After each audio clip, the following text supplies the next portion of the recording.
ഇനി നമ്മൾ let's regain our fields എന്ന ചാപ്റ്ററിന്റെ 4ാമത്തെ പാർട്ടാണ് പറയാൻ പോകുന്നത്.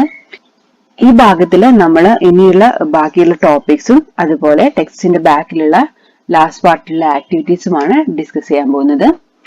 അടുത്തത് നമുക്ക് പഠിക്കാനുള്ളത് പോളി ഹൗസ് ഫാമിംഗ് എന്താണെന്നാണ്. നമ്മളെല്ലാവരും ഗ്രീൻ ഹൗസസ് കണ്ടിട്ടുണ്ടാവല്ലോ. നഴ്സറിയിലൊക്കെ പോയിട്ടുണ്ടെങ്കിൽ ഗ്രീൻ ഹൗസസിനെ കണ്ടിട്ടുണ്ടാവും. അപ്പൊ ഈ ഗ്രീൻ ഹൗസസിന്റെ പ്രത്യേകത എന്താണ്? നമ്മൾ ക്രോപ്സിനെ ഹൗസ് ഉണ്ടാക്കിയിട്ട് അതിന്റെ ഉള്ളിലാണ് എന്ത് ചെയ്യുന്നത്? ക്രോപ്സിനെ വളർത്തുന്നത്. അതുപോലെ തന്നെയാണ് എന്ത് പോളി ഹൗസും. ഈ പോളി ഹൗസ് എന്ന് പറഞ്ഞിട്ടുണ്ടെങ്കിൽ നമ്മൾ ഈ ക്രോപ്പ് ഫീൽഡ് മുഴുവൻ ഒന്നെങ്കിൽ പാർഷ്യലി അല്ലെങ്കിൽ കംപ്ലീറ്റ് ആയിട്ട് പോളിത്തീൻ ഷീറ്റ്സ് വെച്ചിട്ട് കവർ ചെയ്യും.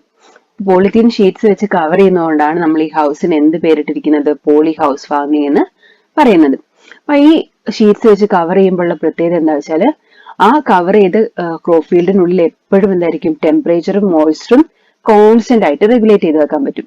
അങ്ങനെ കോൺസ്റ്റന്റ് ആയിട്ട് ടെമ്പറേച്ചറും മോയ്സ്ചറും ഒക്കെ റെഗുലേറ്റ് ചെയ്ത് വെക്കുന്നതുകൊണ്ട് തന്നെ പ്ലാന്റ്സിന്റെ ഒക്കെ ഗ്രോത്ത് എന്ന് പറയുന്നത് എന്തായിരിക്കും? റാപ്പിഡ് ഗ്രോത്ത് ആയിരിക്കും. പ്ലാന്റ്സ് എല്ലാം പുറത്തുള്ള പ്ലാന്റ്സിനേക്കാളും വേഗത്തിൽ വളരും. അതുപോലെ തന്നെ എന്താണ്? ന്യൂട്രിയൻസ് ഒക്കെ സപ്ലൈ ചെയ്യുന്നത് വാട്ടറിൽ ഡിസോൾവ് ചെയ്തിട്ടാണ്. അതുകൊണ്ട് തന്നെ എന്താണ്? പ്ലാന്റ്സിന് പെട്ടെന്ന് ഈ ന്യൂട്രിയൻസ് കിട്ടുകയും ചെയ്യും. അത് ഡ്രിപ്പ് ഇറിഗേഷൻ വഴിയാണ് പ്രൊവൈഡ് ചെയ്യുക. തുള്ളികളായിട്ട് ഒറ്റിച്ചു കൊടുക്കും ഈ ന്യൂട്രിയൻസ് വെള്ളത്തിൽ മിക്സ് ചെയ്തിട്ട്. അതുകൊണ്ട് തന്നെ പ്ലാന്റ്സിന് റാപ്പിഡ് ഗ്രോത്ത് ആയിരിക്കും.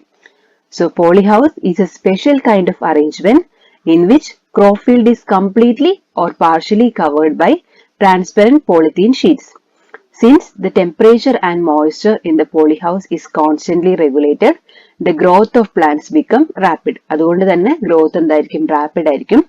The nutrients dissolved in water and are supplied on the plants through drip irrigation.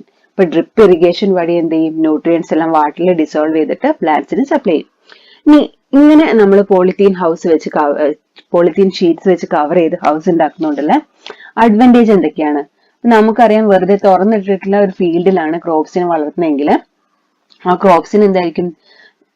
Infection വരാനുള്ള, പെസ്റ്റിനെ ആക്രമിക്കാനുള്ള സാധ്യത വളരെ കൂടുതലായിരിക്കും അല്ലെ?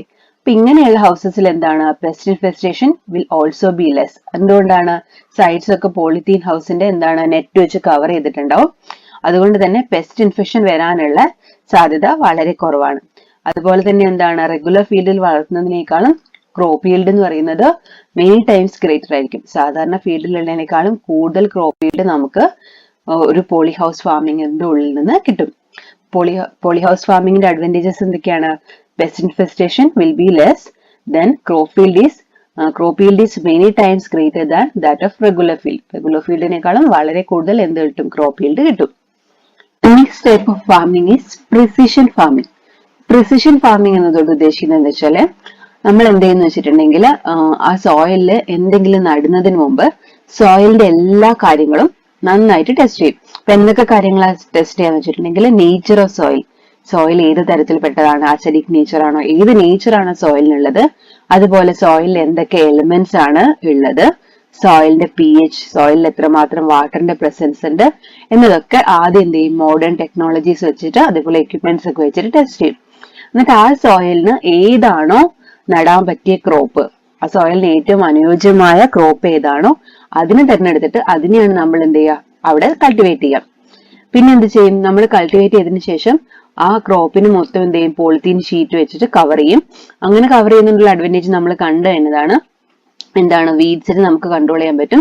അതുപോലെ ഇറിഗേഷനെയും ലിമിറ്റ് ചെയ്യാൻ പറ്റും. ഇപ്പൊ പ്രിസിഷൻ ഫാമിംഗിൽ എന്താ ചെയ്യാന്ന് വെച്ചിട്ടുണ്ടെങ്കിൽ ആദ്യം എന്ത് ചെയ്യും? സോയിലിന്റെ മാറ്റേഴ്സ് എല്ലാം ടെസ്റ്റ് ചെയ്യും. എന്തൊക്കെ കാര്യങ്ങളാണ്? Nature of soil, quantity of elements, pH, presence of water, ഇങ്ങനത്തെ കാര്യങ്ങളെല്ലാം ടെസ്റ്റ് ചെയ്തതിന് ശേഷം എന്ത് ചെയ്യും? അതിന് അനുയോജ്യമായ ക്രോപ്പിനെ കണ്ടുപിടിച്ച് അതിനെ കൾട്ടിവേറ്റ് ചെയ്യും. നോക്കിക്കേ, എന്താണ് precision farming? In this method of farming, the nature of soil, quantity of elements in the soil, pH value of soil, presence of water, etc. in the crop field are tested using modern technology and appropriate crops are selected for cultivation. നമ്മൾ test ചെയ്ത സോയിലിന് അനുയോജ്യമായ ക്രോപ്പിനെയാണ് എന്നിട്ട് select ചെയ്യുന്നത്. By covering the soil using polythene sheet, we can effectively control weeds and also limit irrigation. അപ്പൊ അത്രയും അനുയോജ്യമായ ക്രോപ്പിനെ select ചെയ്ത് അവിടെ കൾട്ടിവേറ്റ് ചെയ്യുന്നതുകൊണ്ടുള്ള അഡ്വാൻറ്റേജ് എന്താണ്? നമുക്ക് എന്തായിരിക്കും? വളരെയധികം ഈൽഡ് ആയിരിക്കും. ഇതുപോലെയുള്ള ഫാമിംഗ് നിന്ന് ലഭിക്കുന്നത്. ഇത് പഠിച്ച രണ്ട് ഫാമിംഗ് നമ്മൾ ഏതൊക്കെ പഠിച്ചു? പോളി ഹൗസ് ഫാമിങ്ങും അതുപോലെ തന്നെ പ്രിസിഷൻ ഫാമിംഗ് നമ്മൾ പഠിച്ചു കഴിഞ്ഞു. അത് രണ്ടും എന്താണ്, വളരെ ഇമ്പോർട്ടന്റ് ആണ്.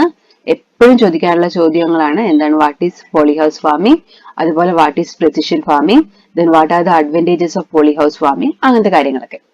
ഇനി നമുക്ക് പഠിക്കാനുള്ളത് കൾട്ടിവേഷൻ വിത്തൗട്ട് സോയിൽ. അപ്പൊ നിങ്ങൾ വിചാരിക്കുന്നുണ്ടാവും എങ്ങനെയാണ് സോയിൽ ഇല്ലാണ്ട് കൾട്ടിവേറ്റ് ചെയ്യാൻ പറ്റുക, അങ്ങനെ പോസിബിൾ ആണോ എന്നൊക്കെ അല്ലെ.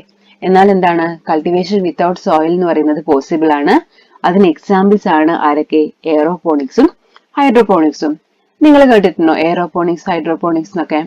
അപ്പൊ ഹൈഡ്രോപോണിക്സ് എന്ന് വെച്ചിട്ടുണ്ടെങ്കിൽ ഈ പ്ലാന്റ്സിനെ നമ്മൾ സോയിലിൽ വളർത്തുന്നതിന് പകരം എന്തെങ്കിലും ഒരു ന്യൂട്രിയൻ സൊല്യൂഷൻ, കണ്ടില്ലേ ഇതുപോലെ ഇങ്ങനെ ഒരു പൈപ്സിന്റെ ഇടയിലൊക്കെ എന്തുണ്ട്, ന്യൂട്രിയൻ സൊല്യൂഷനിലാണ്. ഇതിനകത്ത് ന്യൂട്രിയൻ സൊല്യൂഷൻ ഉണ്ടോ ഈ പൈപ്പിന്റെ ഉള്ളിൽ.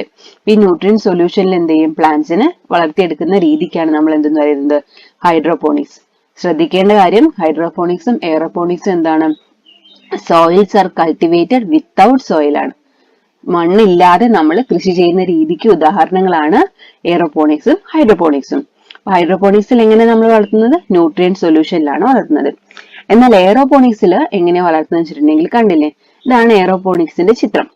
അപ്പൊ ഇത് നോക്കിക്കേ, ഈ റൂട്ട്സ് നോക്കിക്കേ, നേരെ എയറിലേക്കാണ് ഇട്ടിരിക്കുന്നത് അല്ലെ. ഒന്നിലും മുക്കി വെച്ചിട്ടൊന്നുമില്ല, ന്യൂട്രിയൻ സൊല്യൂഷൻ ഇല്ല, താഴെ മണ്ണില്ല, ഒന്നുമില്ല. അതിന് പകരം എന്താണ് ചെയ്യുന്നത്, roots are grown into air. എയറിലേക്ക് റൂട്ട്സിന് ഇങ്ങനെ വെറുതെ വിട്ടിരിക്കുകയാണ്. എന്നിട്ട് എന്ത് ചെയ്യും, ഈ ന്യൂട്രിയൻസ് ഈ റൂട്ട്സിന്റെ മേലേക്ക് അങ്ങ് ഡയറക്റ്റ് ആയിട്ട് സ്പ്രേ ചെയ്യും. അപ്പൊ ഡയറക്റ്റ് ആയിട്ട് സ്പ്രേ ചെയ്തിട്ടാണ് എന്ത് ചെയ്യുന്നത്, പ്ലാന്റ്സിനെ വളർത്തിയെടുക്കുന്നത്.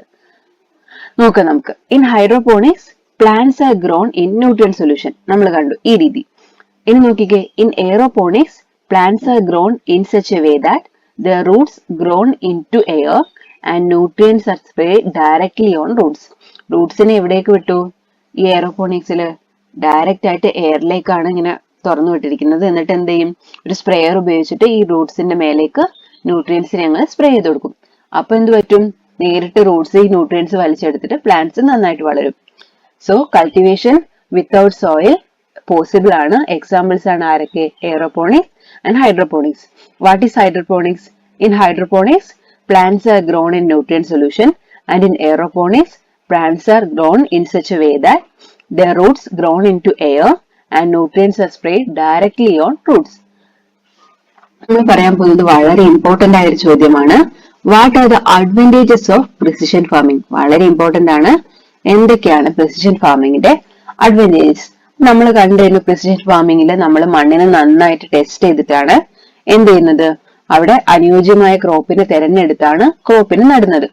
അതുകൊണ്ട് നോക്കിക്കേ, നമുക്ക് മറ്റേ ഫാമിങ്ങിനേക്കാളും ടൈമും അതുപോലെ കോസ്റ്റും സേവ് ചെയ്യാൻ പറ്റും. Save time and cost. അപ്പൊ നമ്മൾ ഏറ്റവും അനുയോജ്യമായതിനെ തെരഞ്ഞെടുത്താണ് കൃഷി ചെയ്യുന്നത്. അതുകൊണ്ട് തന്നെ എന്താണ്, ആ മണ്ണിൽ അത് നന്നായിട്ട് വളരും. അതുപോലെ എന്താണ്, കോസ്റ്റും എന്തായിരിക്കും, കുറവായിരിക്കും. ഇനി നോക്കിക്കേ, നമുക്ക് അതുപോലെ എന്തിനു റെഡ്യൂസ് ചെയ്യാൻ പറ്റും, ഫെർട്ടിലൈസറും അതുപോലെ കെമിക്കൽ ആപ്ലിക്കേഷൻ കോസ്റ്റും റെഡ്യൂസ് ചെയ്യാൻ പറ്റും.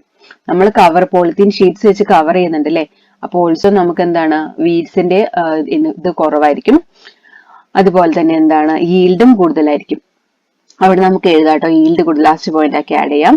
നോക്കിക്കേ അടുത്തതും, reduce pollution through less use of chemicals. വളരെ കുറച്ച് കെമിക്കൽസ് മാത്രമേ നമുക്ക് പ്രിസിഷൻ ഫാമിംഗിൽ യൂസ് ചെയ്യേണ്ടതുള്ളൂ. അതുകൊണ്ട് എന്താണ്, പൊല്യൂഷൻ കുറവായിരിക്കും. ഇനി നമുക്ക് നോക്കിക്കേ, ഈ സോയിലിന്റെയും അതുപോലെ പ്ലാന്റിന്റെയും ഫിസിക്കൽ കെമിക്കൽ പാരാമീറ്റേഴ്സ് നമുക്ക് എപ്പോഴും മോണിറ്റർ ചെയ്തുകൊണ്ടിരിക്കാൻ പറ്റും. അതുകൊണ്ട് തന്നെ പ്ലാന്റ്സിന് വളരാൻ പറ്റിയ ഏറ്റവും ഒപ്റ്റിമൽ കണ്ടീഷൻസ് തന്നെ നമുക്ക് പ്രൊവൈഡ് ചെയ്യാൻ പറ്റും. അതാണ് എന്ത്, പ്രിസിഷൻ ഫാമിംഗിന്റെ വേറൊരു advantage. We can monitor the soil and plant physical and chemical parameters, so we can achieve optimal plant conditions. Then next point ആക്കി നമുക്ക് എഴുതാം, crop yield is very high. നമ്മൾ ഈ എല്ലാം പ്രൊവൈഡ് ചെയ്യുന്നതുകൊണ്ട് crop yield is very high. ക്രോപ്പിന് നന്നായിട്ട് നമുക്ക് എന്ത് കിട്ടും, വിളവും കിട്ടും. അപ്പൊ ഏതൊക്കെയാണ് advantages of precision farming? It saves time and cost, reduce fertilizer and chemical application cost, then reduce pollution through less use of chemicals. വളരെ കുറച്ച് കെമിക്കൽസ് നമുക്ക് കവർ ചെയ്ത് വെക്കുന്നതുകൊണ്ട് യൂസ് ചെയ്യേണ്ടി വരുന്നുള്ളൂ. Then we can monitor the soil and plant physical and chemical parameters, so we can achieve the optimal plant condition, and the crop yield is very high in the case of precision farming. ഇത്രയും points എഴുതിക്കാൻ നമുക്ക് full mark കിട്ടും. അപ്പൊ വളരെ important ആണ്. What are the advantages of precision farming? കുറച്ച് native വെറൈറ്റീസിനെയാണ് പരിചയപ്പെടാൻ പോകുന്നത്. Native വെറൈറ്റീസിൽ നമുക്ക് ഉദാഹരണങ്ങൾ നോക്കിക്കേ. ക്രോപ്പില് നമ്മൾ ക്രോപ്പും അതുപോലെ വെറൈറ്റീസുമാണ് പറയാൻ പോകുന്നത്. ഫസ്റ്റ് നമുക്ക് മാംഗോനെ പരിചയപ്പെടാം. മാംഗോനെ ഞാൻ പരിചയപ്പെടുത്താതെ നിങ്ങൾക്ക് വെറൈറ്റീസ് അറിയാം അല്ലെ. മൂവാണ്ടൻ, കിളിച്ചുണ്ടൻ, അൽഫോൺസ എന്നൊക്കെ പറയുന്നത് എന്താണ്? മാംഗോ വെറൈറ്റീസ് ആണ്. പ്ലാന്റെയിൻ വാഴയുടെ വെറൈറ്റീസ് എന്തൊക്കെയാണ്? ഞാലിപ്പൂവൻ, പാളയംകോടൻ എന്നൊക്കെ പറയുന്നത് പ്ലാന്റെയിൻ വെറൈറ്റീസ് ആണ്. ഇനി പെപ്പർ, കുരുമുളകിൽ വരുന്ന വെറൈറ്റീസ് ആണ്. പന്നിയൂർ വൺ, കരിമുണ്ട, ഇതൊക്കെ പെപ്പർ വെറൈറ്റീസ് ആണ്. പാഡി വെറൈറ്റീസ് എത്രയാണ്? ജയ, പൊന്നി ഒക്കെ പറയുന്നത് പാഡി വെറൈറ്റീസ് ആണ്. അപ്പൊ മാംഗോയിലാണെങ്കിൽ Moovandan, Kilichundan, plantain, Njalipoovan, Palayamkodan, pepper, Panniyur one, Karimunda, paddy, Jaya, Ponni. അപ്പൊ ഈ ക്രോപ്പും ഏതെങ്കിലും 2 വെറൈറ്റീസ് നിങ്ങൾ ഇതുപോലെ പഠിച്ചു വെക്കുന്നത് വളരെ നല്ലതാണ്. വെറൈറ്റീസ് ആണ് ഉള്ളത് അല്ലെ. നമുക്ക് കുറച്ച് ആനിമൽ വെറൈറ്റീസ് നോക്കാം. ആനിമൽസ് അതുപോലെ ബേർഡ്സ് ഒക്കെ പറഞ്ഞിട്ടുണ്ട്. നോക്കിക്കേ, കൗ ആണെങ്കിൽ വെച്ചൂറും കാസർഗോഡ് കുള്ളൻ, അതൊക്കെ എന്താണ്? കൗല് വരുന്ന വെറൈറ്റീസ് ആണ്. ഗോട്ടാണെങ്കിലോ മലബാരി, അട്ടപ്പാടി ബ്ലാക്ക്, ജംന പ്യാരി, ഇതൊക്കെ എന്തിൽ വെറൈറ്റീസ് ആണ്? ഗോഡ് വെറൈറ്റീസ് ആണ്. ഡക്കിൽ വരുന്ന നമ്മളെ സാധാരണ കാണപ്പെടുന്ന വെറൈറ്റീസ്, കേരളത്തിൽ കാണപ്പെടുന്നതാണ് ചാര, ചെമ്പല്ലി എന്ന് പറയുന്നത് ഡക്ക് വെറൈറ്റീസ് ആണ്. റാബിറ്റ് ആണെങ്കിൽ ഗ്രേ ജെയിൻ, വൈറ്റ് ജെയിൻ. നോക്കിക്കേ, കൗ വെച്ചൂർ, കാസർഗോഡ് കുള്ളൻ, ഗോട്ട് ആണെങ്കിൽ മലബാരി, അട്ടപ്പാടി ബ്ലാക്ക്, ജംന പ്യാരി, ഏതെങ്കിലുമൊക്കെ എഴുതാം. ഡക്ക് ആണെങ്കിൽ ചാര, ചെമ്പല്ലി, rabbit, grey giant, white giant. പറയാൻ പോകുന്നത് അഗ്രികൾച്ചർ സൊസൈറ്റീസിനെ പറ്റിയിട്ടാണ്. അപ്പൊ നമുക്കറിയാം, നമ്മളൊക്കെ വെജിറ്റബിൾസ് വാങ്ങുമ്പോൾ ഭയങ്കര വിലയാണ് അല്ലെ. പക്ഷേ ഇതൊക്കെ കൃഷി ചെയ്യുന്ന ആൾക്കാർക്ക് ഇത്രയും വില ലഭിക്കുന്നുണ്ടോ? അവർക്ക് ഒരിക്കലും എന്ത് കിട്ടുന്നില്ല? അത്രയും വില കിട്ടുന്നില്ല. അവരെന്താണ്? തുച്ഛമായ വിലക്ക് ഇടനിലക്കാരെ ഏൽപ്പിക്കും. അവരെന്താ ചെയ്യുന്നത്? വളരെ കൂടിയ വിലക്ക് കടകളിലേക്ക് എത്തിച്ച് നമുക്കൊക്കെ വിൽക്കുകയാണ് ചെയ്യുന്നത്. അപ്പം എന്താണ്? കർഷകരെ സഹായിക്കാൻ വേണ്ടിയിട്ടുള്ള സൊസൈറ്റീസ് ആണ് എന്ത്? Agriculture societies. അപ്പൊ അങ്ങനെ സപ്പോർട്ടിംഗ് ഓർഗനൈസേഷൻസ് എന്താ ചെയ്യുന്ന വെച്ചാല്, മീഡിയേറ്റേഴ്സ് ഇല്ലാതെ, ഇടനിലക്കാരെ ഒഴിവാക്കിക്കൊണ്ട് എന്ത് ചെയ്യും?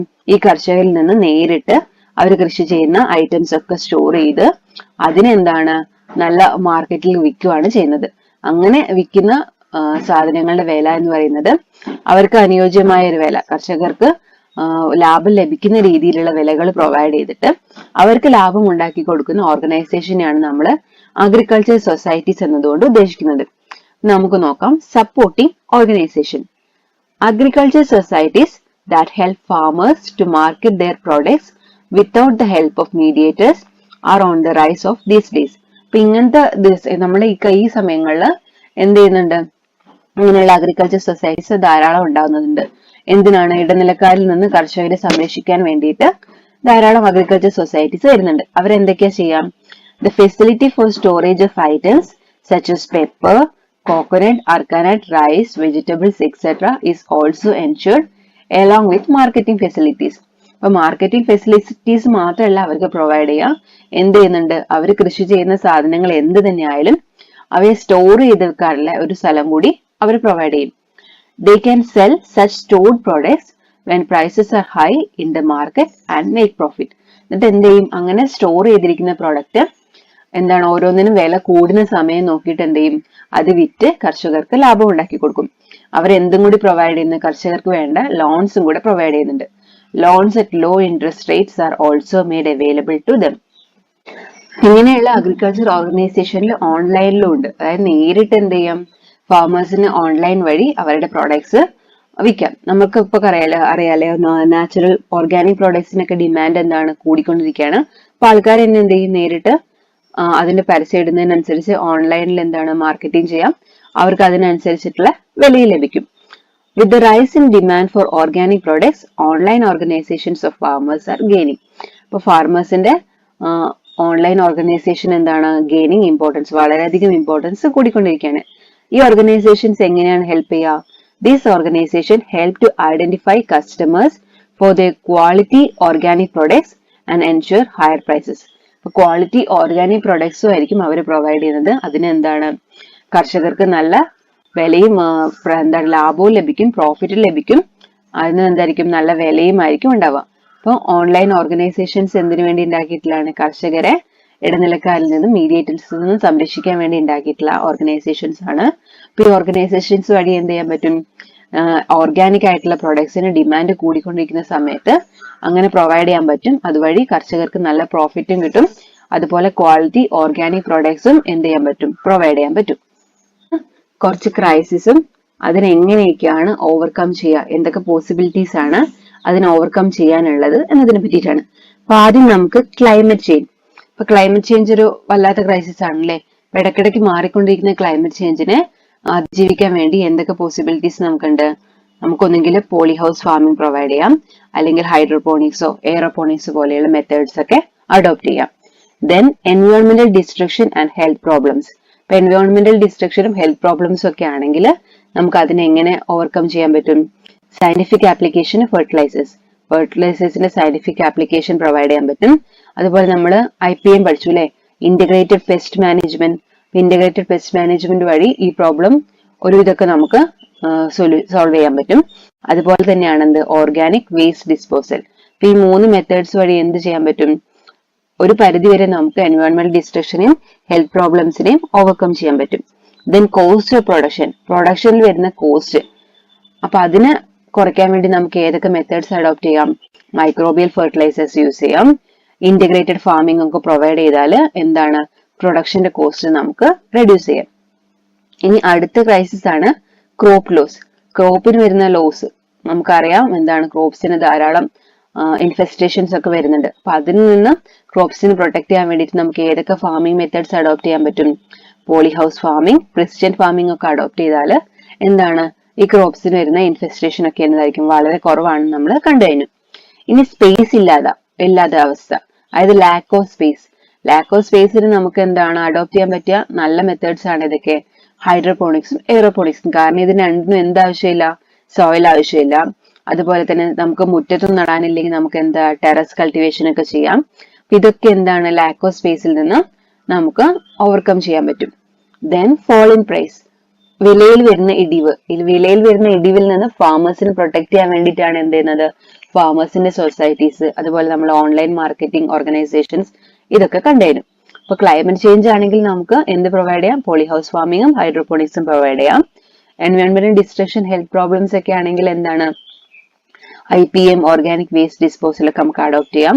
കോസ്റ്റ് ഓഫ് പ്രൊഡക്ഷൻ കുറയ്ക്കാൻ വേണ്ടി നമുക്ക് എന്തൊക്കെ അഡോപ്റ്റ് ചെയ്യാം? മൈക്രോബിയൽ ഫെർട്ടിലൈസേഴ്സും ഇന്റഗ്രേറ്റഡ് ഫാമിംഗ് യൂസ് ചെയ്യാം. ക്രോപ്പ് ലോസ് ആണെങ്കിൽ poly house farming, precision farming അതേപോലെയുള്ള ഫാമിംഗ് മെത്തേഡ്സ് അഡോപ്റ്റ് ചെയ്യാം. ലാക്ക് ഓഫ് സ്പേസ് ആണെങ്കിൽ ഹൈഡ്രോപോണിക്സ്, എയറോപോണിക്സ്, ടെറസ് കൾട്ടിവേഷൻ ഒക്കെ നമുക്ക് അഡോപ്റ്റ് ചെയ്യാം. ഫോൾ ഇൻ പ്രൈസ് ആണെങ്കിൽ നമുക്ക് ഓൺലൈൻ മാർക്കറ്റിംഗും അതുപോലെ ഫാമേഴ്സ് സൊസൈറ്റീസ് ഒക്കെ ഉണ്ടാക്കിയിട്ട് ഫാമേഴ്സിനെ ഹെൽപ്പ് ചെയ്യാൻ പറ്റും. ഇതാണ് നമ്മുടെ ടെക്സ്റ്റ് ബുക്കിലെ എല്ലാ ഭാഗങ്ങളും നമ്മൾ പഠിച്ചു കഴിഞ്ഞു. ഇനി നമുക്ക് കുറച്ച് എക്സസൈസ് നോക്കാം. Cuniculture is related to. Cuniculture എന്തിനെ റിലേറ്റ് ചെയ്തിട്ടാണ്?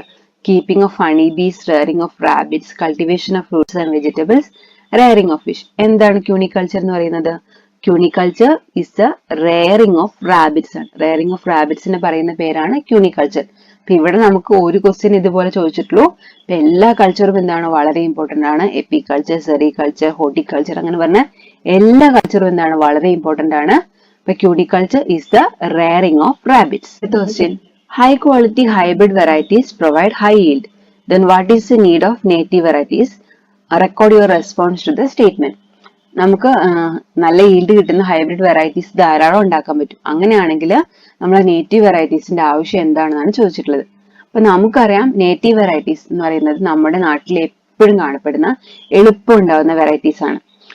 ഉദാഹരണത്തിന് നമ്മുടെ നാട്ടിൽ കാണപ്പെടുന്ന കാച്ചിൽ, ചേമ്പ് അങ്ങനെ പറയുന്ന സാധനങ്ങള്, അതുപോലെ തന്നെ നമ്മളെ ചക്ക, മാങ്ങയൊക്കെ എന്താണ്? നമ്മുടെ നാട്ടിലെ ഇൻഡിജിനസ് വെറൈറ്റീസ് ആണ്. അതായത് നമ്മുടെ നാട്ടിൽ എപ്പോഴും സുലഭമായിട്ട് കിട്ടുന്ന സാധനങ്ങൾ.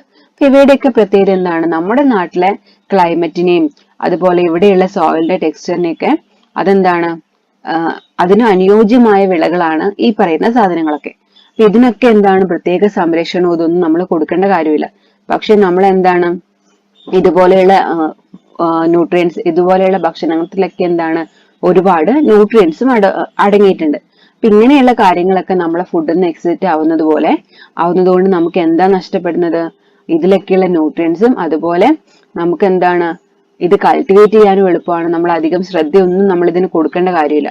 നേരെ മറിച്ച് നമ്മൾ ഹൈബ്രിഡ് വെറൈറ്റീസിനൊക്കെ കൊണ്ടുവെക്കുമ്പോൾ എന്താ പറ്റുക, വേറെയുള്ള സ്ഥലങ്ങളിൽ നിന്നൊക്കെ കൊണ്ടുവയ്ക്കുമ്പോൾ നമ്മൾ അതിന് അത്രമാത്രം ശ്രദ്ധ കൊടുത്ത് നമ്മൾ അതിനെ പരിപാലിക്കുക ചെയ്യുന്നത് അല്ലെ. അപ്പൊ നമ്മുടെ നാട്ടിൽ തന്നെയുള്ള നമ്മളെ ഈ നേറ്റീവ് വെറൈറ്റീസ് നമ്മൾ നഷ്ടപ്പെടുത്തുമ്പോൾ നമ്മൾ എന്താണ്, ഒരു ഇൻവാലുബിൾ ട്രഷേഴ്സ് ആണ് ലോസ് ചെയ്യുന്നത്. നമുക്ക് നോക്കാം. Indigenous varieties of locality are varieties that acquire natural immunity by adapting to the climate, the availability of food, soil, texture of that place, etc. ഇപ്പൊ ഇൻഡിജിനസ് വെറൈറ്റീസ് എന്തിനൊക്കെ ഇമ്മ്യൂണിറ്റി നേടിയിട്ടുണ്ടാവും, ക്ലൈമറ്റിന്ന്, അതേപോലെ അവിടുത്തെ food, സോയിലിന്റെ texture, അതിനൊക്കെ അനുസരിച്ച് adopt ചെയ്തിട്ടുള്ള സാധനങ്ങളാണ്. അപ്പൊ നമുക്ക് പ്രത്യേകിച്ച് എന്ത് ചെയ്യണ്ട, അതിന് വേണ്ടിയിട്ടുള്ള ഒന്നും പ്രൊവൈഡ് ചെയ്യേണ്ട ആവശ്യമില്ല. വി ഹാഡ് മെനി കാറ്റിൽ വെറൈറ്റി, നമുക്ക് അങ്ങനത്തെ കുറെ കാറ്റിൽ വെറൈറ്റീസ് ഉണ്ടായിരുന്നു. എന്തൊക്കെ ഡിസീസ് റെസിസ്റ്റന്റ് ആയത്, അതുപോലെ ലോ കോസ്റ്റ് മാനേജ്മെന്റ് ഒക്കെ ആയിട്ടുള്ള കുറെ കാറ്റിൽ വെറൈറ്റീസ് ഉണ്ടായിരുന്നു. പക്ഷെ അവരെന്തായിരിക്കും, ലെസ് പ്രൊഡക്റ്റീവ് ആയിരിക്കും. നമ്മൾ ഹൈബ്രിഡ് വെറൈറ്റീസിൽ വെച്ച് നോക്കുമ്പോൾ നമുക്ക് അത്ര പ്രൊഡക്റ്റീവ് ആയിരിക്കില്ല. We also had crops of diverse taste and nutrients, നമുക്ക് ഒരുപാട് ക്രോപ്സും ഉണ്ടായിരുന്നു. എക്സാമ്പിൾസ് ആണ് ആരൊക്കെ, കാച്ചിൽ, ഡിസ്കോറിയ, ആരോ റൂട്ട് എന്ന് പറഞ്ഞാൽ നമ്മളെ കൂവ, ഇതൊക്കെ അതിനുള്ള എക്സാമ്പിൾസ് ആണ്. പക്ഷെ ഇപ്പൊ എന്താണ്, ഇതിനൊക്കെ നമ്മുടെ ഫുഡിൽ നിന്ന് നമ്മൾ എലിമിനേറ്റ് ചെയ്തു അല്ലെ, have been eliminated from our food. So we must realise that through the extension of these food crops that are rich in nutrients and easy to cultivate, we are losing the invaluable treasure. അപ്പൊ നമ്മള് ഈ natural വെറൈറ്റീസിനെ eliminate ചെയ്യുമ്പോൾ എന്താണ്, നമ്മളെ ഫുഡിൽ നിന്ന് ഒഴിവാക്കുമ്പോൾ എന്താണ് നമുക്ക് നഷ്ടപ്പെടുന്നത്, അതെല്ലാം റിച്ച് ഇൻ ന്യൂട്രിയൻസ് ആണ്. അതുപോലെ നമ്മുടെ മണ്ണിൽ എളുപ്പത്തിൽ കൾട്ടിവേറ്റ് ചെയ്യാൻ പറ്റുന്നതാണ്, ഈസി ടു കൾട്ടിവേറ്റ് ആണ്. അപ്പൊ അങ്ങനെയുള്ള വെറൈറ്റീസ് നമുക്ക് എന്താണ്, നേറ്റീവ് വെറൈറ്റീസും നമുക്ക് വളരെ അത്യാവശ്യമാണ്. നമുക്ക് ഹൈബ്രിഡ് വെറൈറ്റീസ് മാത്രം പോരാ, ഏതുകൂടി വേണം, നേറ്റീവ് വെറൈറ്റീസ് കൂടി വേണം. Question: which is the most appropriate way to reduce crop loss due to pest? പെസ്റ്റിൽ നിന്ന് ക്രോപ്പിനെ സംരക്ഷിക്കാനുള്ള ഏറ്റവും അപ്രോപ്രിയേറ്റ് വേ ഏതാണ് എന്നാണ് ചോദിച്ചിട്ടുള്ളത്. ഓപ്ഷൻസ് നോക്കാം. Using high concentration pesticides, protecting friendly pest, practising integrated pest management, applying organic pesticides only. ഇപ്പൊ നമ്മൾ പഠിച്ചതാണ് എന്താണ് IPM, അതിന്റെ അഡ്വാൻറ്റേജസ്, വളരെ ഇമ്പോർട്ടന്റ് ആയ കാര്യമാണ്. അപ്പൊ ഇതിന്റെ ഉത്തരം practising integrated pest management. Integrated pest management adopt ചെയ്യുന്നത് വഴി നമുക്ക് എന്ത് ചെയ്യാൻ പറ്റും, ക്രോപ്സിന്റെ ലോസ് ഒരു പരിധി വരെ കുറയ്ക്കാൻ പറ്റും. നോക്കിക്കേ, lower price during higher yield. Suggest a practical solution to overcome these crises faced by farmers. ഫാമേഴ്സിന് ഹയർ yield, നല്ല ഇളവ് ലഭിക്കുന്ന സമയത്തൊക്കെ കിട്ടുന്നത് ലോവർ പ്രൈസ് ആണ്. വളരെ കുറച്ച് പ്രൈസ് മാത്രമേ അതിന് ലഭിക്കുന്നുള്ളൂ. സജസ്റ്റ് എ പ്രാക്ടിക്കൽ സൊല്യൂഷൻ, അതിന് നമുക്ക് പ്രാക്ടിക്കൽ സൊല്യൂഷൻ, ഈ ക്രൈസിസിനെ ഓവർകം ചെയ്യാനുള്ള പ്രാക്ടിക്കൽ സൊല്യൂഷൻ സജസ്റ്റ് ചെയ്യാനാണ് പറഞ്ഞിട്ടുള്ളത്. അപ്പൊ നമുക്കറിയാം എന്തുണ്ട്, അഗ്രികൾച്ചർ സൊസൈറ്റീസ് ഉണ്ട്, അഗ്രികൾച്ചർ സൊസൈറ്റീസ്, അതുപോലെ ഓൺലൈൻ മാർക്കറ്റിംഗ് ഒക്കെ ഉണ്ട്. ഫാമേഴ്സിനെ സഹായിക്കാനുള്ള കാര്യങ്ങളൊക്കെയാണ് എന്ത്, ഓൺലൈൻ മാർക്കറ്റിംഗ്, അതുപോലെ അഗ്രികൾച്ചർ സൊസൈറ്റീസ് ഒക്കെ ഉണ്ട്.